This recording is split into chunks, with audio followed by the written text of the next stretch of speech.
திருவண்ணாமலை அருள்மிகு அருணாச்சலேஸ்வரர் திருக்கோயில். இத்திருத்தலத்தில் மாதந்தோறும் பௌர்ணமி தினத்தில் லட்சக்கணக்கான பக்தர்கள் 14 கிலோமீட்டர் சுற்றளவு உள்ள திருத்தலத்தில் உள்ள மலைப்பாதையை கிரிவலம் வருவார்கள்.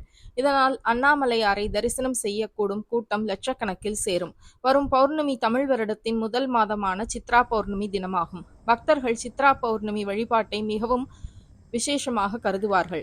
வருகின்ற மே மாதம் ஞாயிற்றுக்கிழமை 11ஆம் தேதி சித்திரை 28 அன்று இரவு 8:48 முதல் பௌர்ணமி திதி தொடங்கி மறுநாள் மே மாதம் 12ஆம் தேதி திங்கட்கிழமை 10:44 வரை பௌர்ணமி திதி ஆகும்.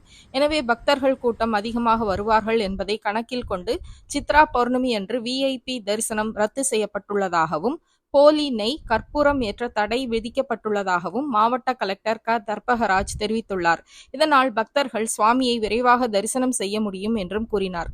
இதுபோன்ற ஆன்மீக செய்திகளுக்கு பத்மம் யூடியூப் சேனலை சப்ஸ்கிரைப் பண்ணுங்க.